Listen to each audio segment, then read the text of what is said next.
Hello friends, I hope all are doing extremely well. सबको a very good morning, good evening, good afternoon, जो भी आप जिस time पे भी क्लास देख रहे हो.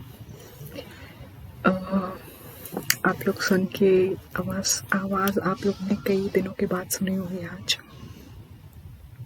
और अभी तक हम लोगों ने काफ़ी यूनिट्स अपने ऑडिट में कवर कर लिए थे.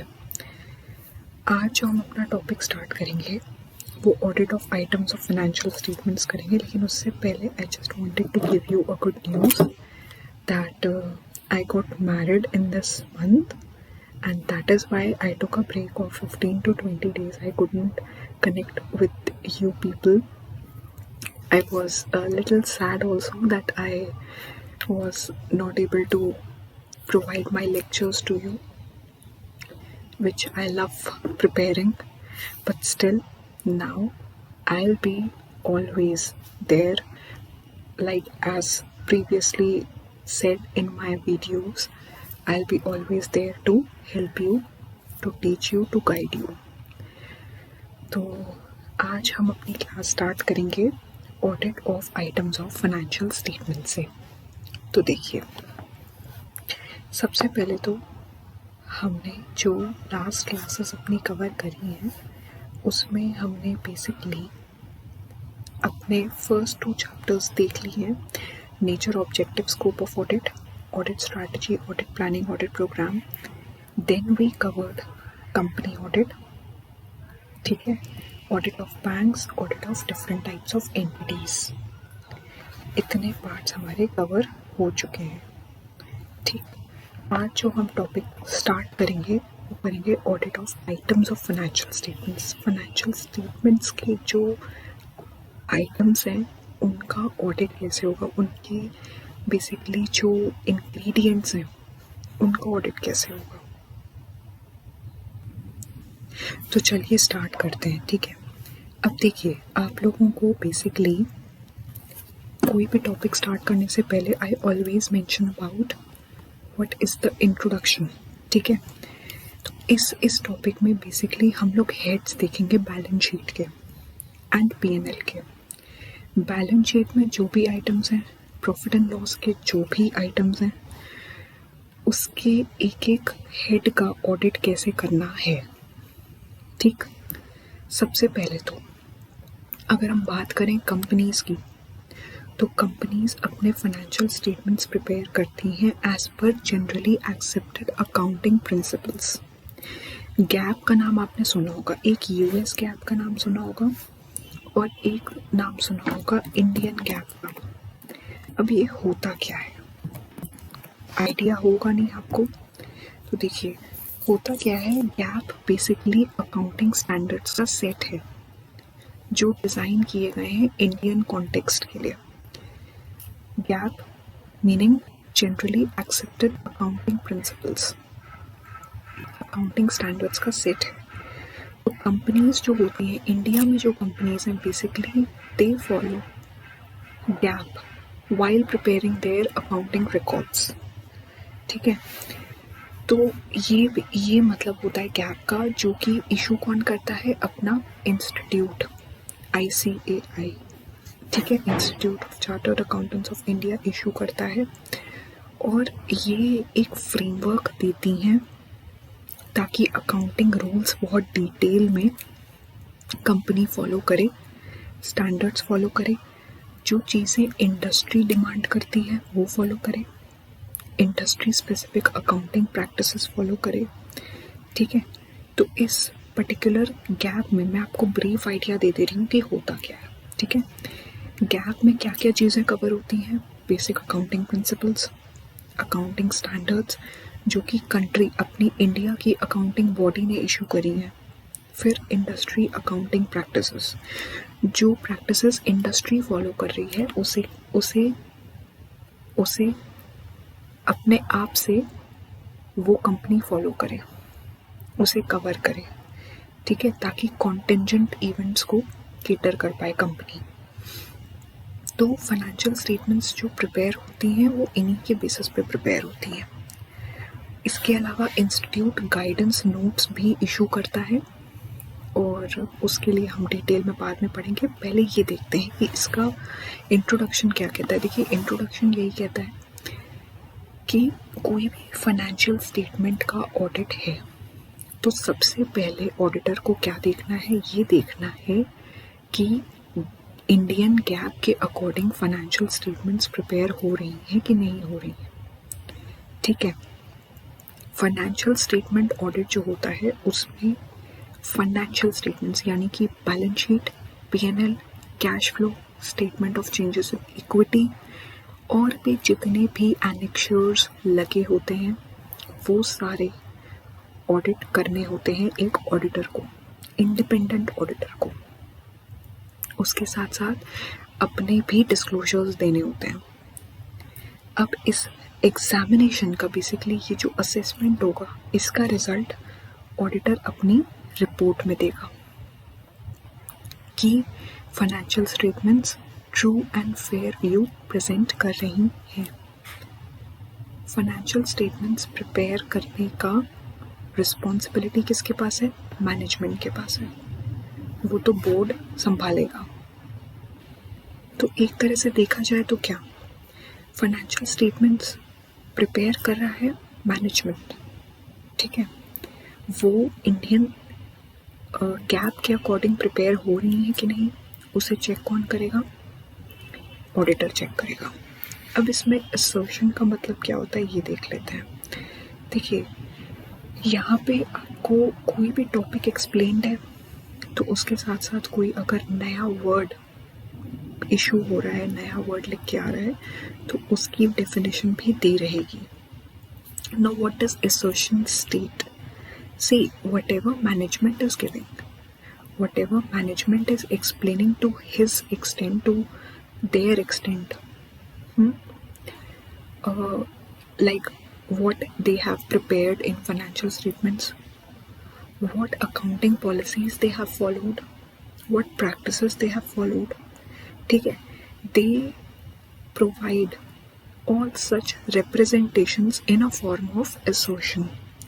एक तरह का वो स्टेटमेंट देते हैं, असर्शन देते हैं कि फाइनेंशियल स्टेटमेंट हमने ऐसे बनाई है, हमने ये पॉइंट्स कवर करे हैं, प्रैक्टिसेस फॉलो करी हैं। वो रिप्रेजेंटेशंस ऑडिटर पढ़ता है, उसे इवैल्यूएट करता है, असेस करता है, ये देखने के लिए कि कोई मिसस्टेटमेंट तो नहीं है, कोई गड़बड़ तो नहीं है, कोई डिस्क्रिपेंसी तो नहीं है, कोई लूप होल तो नहीं है।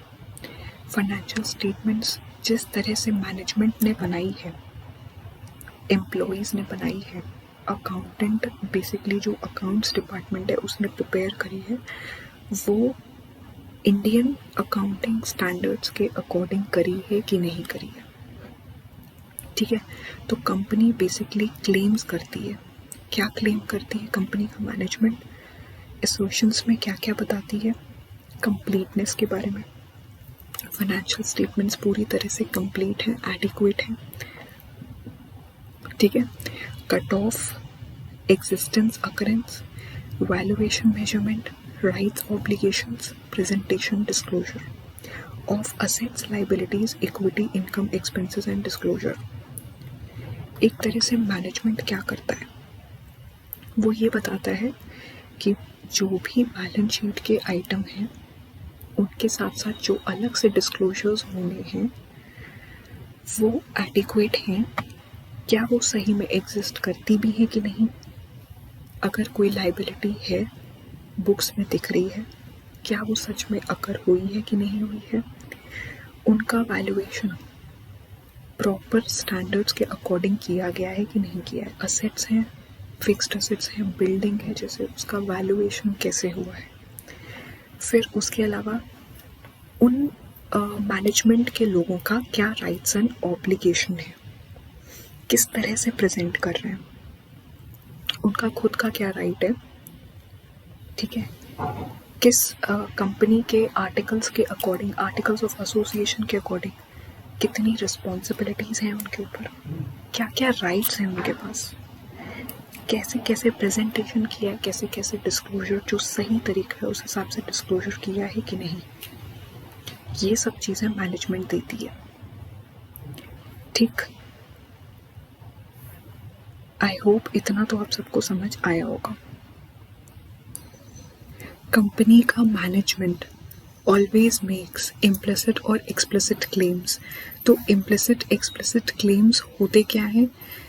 If I talk about implicit मतलब इम्प्लाइड है, डायरेक्टली स्टेटेड नहीं है, ठीक है। Explicit is what when it is directly stated, ठीक है, उसमें कोई अनसर्टेनिटी नहीं रहती है। तो इन दोनों क्लेम्स के बारे में जब डिस्कशन हुआ है, इसमें कंपनी का मैनेजमेंट करता है, तो वो 6 चीज़ों के बारे में ऐसे क्लेम्स देता है जिन 6 चीज़ों को अच्छे से डिटेल में इस पर्टिकुलर टॉपिक में एक्सप्लेन किया गया है। Now before coming on that, सबसे पहले हम एग्जाम्पल डिस्कस कर लेंगे। एग्जाम्पल बेसिकली जो इसमें स्टेटेड है वो असर्शन का ही एग्जाम्पल है। एक मेन एग्जाम्पल दिया है इंस्टीट्यूट ने। इसमें इंस्टीट्यूट के मॉड्यूल में ये प्रिस्क्राइब्ड है कि जैसे अगर बिल्डिंग है and if it is carrying a value of 50 lakhs, तो उसमें ऑडिटर मैनेजमेंट के रिप्रेजेंटेशंस को देखते हुए क्या क्या अज्यूम करेगा। अज्यूम ये करेगा कि building is already recognised in balance sheet, ठीक है। पीरियड एंड पे कंपनी जो है वो एक्चुअल में बिल्डिंग को ओन कर रही है, कंट्रोल कर रही है, उसमें कंपनी रिलेटेड ऑपरेशंस ही कैरी आउट हो रहे हैं। उसके अलावा बिल्डिंग का वैल्यूएशन जो है वो एज पर अकाउंटिंग स्टैंडर्ड्स है, प्लस बिल्डिंग्स जो है वो ओन और कंट्रोल कौन कर रहा है? कंपनी कोई भी XYZ कंपनी हो, कंपनी खुद वो बिल्डिंग को ओन कंट्रोल कर रही है। तो इसके लिए ऑडिटर जो है पहले तो अजम्पशन बनाएगा मैनेजमेंट, क्योंकि अपना एक स्टेटमेंट लिख के देगा कि ये बिल्डिंग कंपनी की है, कंपनी ओन करती है, कंट्रोल करती है, अपने ऑपरेशंस कैरी आउट करती है और ये बैलेंस शीट में एग्जिस्ट करती है। इसका valuation as per Indian accounting standards है। लेकिन उस चीज़ को वेरीफाई भी तो ऑडिटर करेगा। वेरीफाई करने के लिए उसके सारे डीट्स चेक करेगा। डीट्स चेक करने के बाद, क्योंकि सबसे पहला अगर उस कंपनी में वो ऑडिट कर रहा है तो उसमें डीट्स को वेरीफाई करेगा, एंटाइटलमेंट चेक करेगा, उसके बाद वैल्यूएशन देखेगा कि किस वैल्यूअर के अकॉर्डिंग वैल्यूएशन हुआ है, अलग से हुआ है, प्लस बैलेंस शीट में जो बुक वैल्यू आ रही है वो किस हिसाब से आ रही है।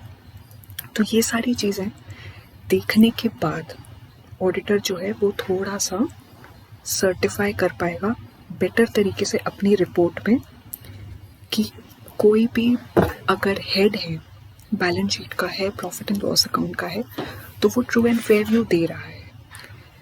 इसके अलावा अब इसमें जो जितने भी क्लेम्स थे उनको डिटेल में एक्सप्लेन किया गया है, असर्शंस को बेसिकली डिटेल में एक्सप्लेन किया गया है। जैसे सबसे पहला पॉइंट जो है दैट इज़ अबाउट अकरेंस।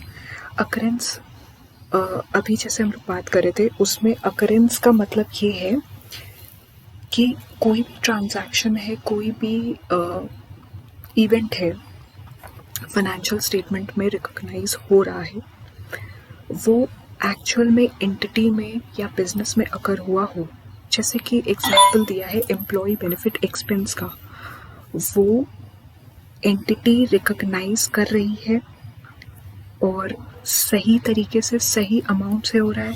जितने एम्प्लॉयज़ हैं कंपनीज में वो कितने हैं, उनका प्रॉपर जो ह्यूमन रिसोर्स डिपार्टमेंट होता है वो पूरा पेरोल भी मेंटेन करता है। तो उनका ग्रॉस पे कितना है मंथ में, फिर उनका PF कितना कटता है, ESI कितना है, ग्रेजुटी कितना है। तो ये एक प्रॉपर वर्किंग होनी चाहिए, ठीक है। इसी से ही पता लगेगा कि हाँ एम्प्लॉय बेनिफिट का खर्चा एक्चुअल में कंपनी में हो रहा है। और ये असर्शन मैनेजमेंट देगा ऑडिटर को कि ये पर्टिकुलर खर्चा एक्सपेंडिचर कंपनी में इनकर हो रहा है, कंपनी इतने फंड्स इस पर्टिकुलर खर्चे के लिए एलोकेट करती है। अब इसके अलावा जो दूसरा एग्जाम्पल है वो सेल्स का दिया है कि सेल्स क्या रिप्रेजेंट करती हैं? गुड्स। गुड्स जो कि ऑर्डर कौन कर रहा है, वैलिड कस्टमर्स, तो उनके प्रॉपर बिल्स कट रहे हैं कि नहीं, सेल रजिस्टर मेंटेन हो रहा है कि नहीं।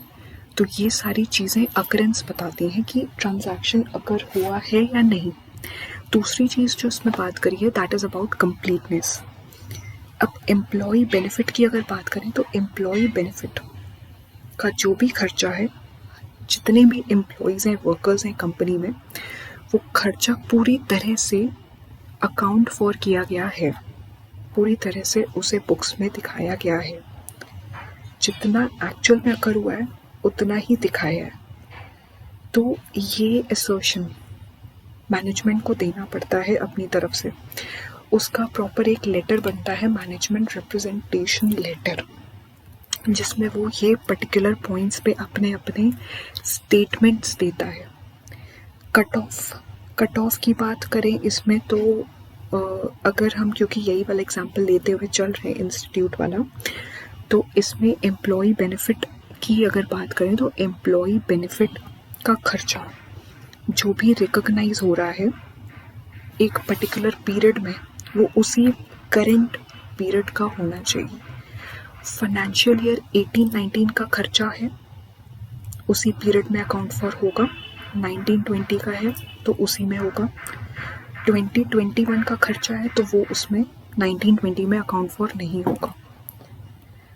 सेल्स, अब क्योंकि दो एग्जाम्पल्स लेके चल रहे हैं यहाँ पे, एक एम्प्लॉय बेनिफिट का, एक सेल्स का। कंप्लीटनेस में बोला है कि सारी एक्चुअल सेल्स रिकॉर्ड होनी चाहिए। कट ऑफ में बोला है कि जो भी सेल्स हैं वो जितने भी डिस्पैचिंग हो रही है ईयर एंड पे, वो जिस पीरियड की है उसी पीरियड में अकाउंट फॉर हो। तो बहुत इजी है, एक एक पॉइंट जो मैनेजमेंट को असर्शन देना है बहुत इजी है, सिंपल टर्म्स में एक्सप्लेन्ड है। अब मेजरमेंट है तो मेजरमेंट एम्प्लॉय बेनिफिट का खर्चा सही तरीके से कैलकुलेट किया गया हो। टीडीएस कटना है तो टीडीएस भी कटा हो हर एक एम्प्लॉय के मंथली बेसिस पे। फिर रही बात लास्ट पॉइंट की, प्रेजेंटेशन एंड डिस्क्लोजर। तो एम्प्लॉय बेनिफिट का खर्चा है जैसे, तो उसे कैसे प्रेजेंट करना है, कैसे कैटेगराइज करना है। तो कैटेगराइज करने के लिए हेड्स होते हैं, जैसे ऑपरेटिंग एक्सपेंस हुआ एम्प्लॉय से रिलेटेड, एम्प्लॉय ने जितना जितना अपना काम किया प्रोडक्शन से रिलेटेड, वर्कर्स ने, वो वेजेस अलग हों, वो वेजेस प्रोडक्शन में दिखाए जाएं, ऑपरेटिंग एक्सपेंसेस में दिखाए जाएं। जनरल एंड एडमिनिस्ट्रेटिव एक्सपेंसेस में सैलरी आ गई और फिर स्टाफ वेलफेयर के जो खर्चे होते हैं वो आ गए। एम्प्लॉय रिलेटेड जितने भी पर्क्स होते हैं, एम्प्लॉय को जो मील्स दिए जाते हैं वो उसमें आ गए। Then cost of personnel relating to any self constructed assets, कोई भी खर्चा हो रहा है नए एम्प्लॉय को रिक्रूट करने के लिए, उसकी ट्रेनिंग करवाने के लिए, क्योंकि कंपनीज में एम्प्लॉय रिक्रूट होते हैं तो सिलेक्शन के टाइम पे उनकी ट्रेनिंग भी होती है, सिलेक्शन के बाद, अपॉइंटमेंट लेटर आ जाने के बाद। तो वो ट्रेनिंग के एक्सपेंस इसमें हो, तो हर एक एक्सपेंस की अलग अलग कैटेगरी हो। और दूसरा एग्जाम्पल जो सेल्स वाला है उसमें भी रेवेन्यू को अलग अलग आइटम्स में, हेड्स में बाइफरकेट किया जाए। जैसे प्रोडक्ट्स की सेल अलग दिखा रहे, सर्विसेज की अलग, फिर अदर ऑपरेटिंग रेवेन्यू अलग, एफडीआर इनकम अलग, सेविंग बैंक इंटरेस्ट अलग, इन्वेस्टमेंट्स ले रखी हैं कंपनी ने तो उसकी इनकम अलग। तो इस तरह से प्रेजेंटेशन होगा, मैनेजमेंट करेगा और फिर मैनेजमेंट इस चीज़ का रिप्रेजेंटेशन देगा ऑडिटर को कि देखो मैंने ऐसे ऐसे रिप्रेजेंटेशन अपना किया है, अब फाइनेंशियल स्टेटमेंट्स ऐसे प्रिपेयर किए हैं, फिर हमने ऐसे डिस्क्लोज किया है, कंप्लीटनेस रखी है, कट ऑफ ये रखा है। इस तरह से जब वो लेटर प्रिपेयर करके ऑडिटर को देगा, सबसे पहले लेटर देगा, लेटर एक्सेप्ट करने के बाद ही ऑडिटर उस कंपनी में ऑडिट स्टार्ट करेगा। तो इतना पार्ट हो जाने के बाद जो सेकंड पार्ट आता है इस चैप्टर का, वो आता है बैलेंस शीट और प्रॉफिट एंड लॉस अकाउंट के ऑडिट का। उसके आइटम्स के ऑडिट का। तो ये चीज़ हो जाने के बाद ही मेन ऑडिट स्टार्ट होता है एक कंपनी में। और ये वाले जो आइटम्स हैं ये भी हम बहुत अच्छे से डिस्कस करेंगे।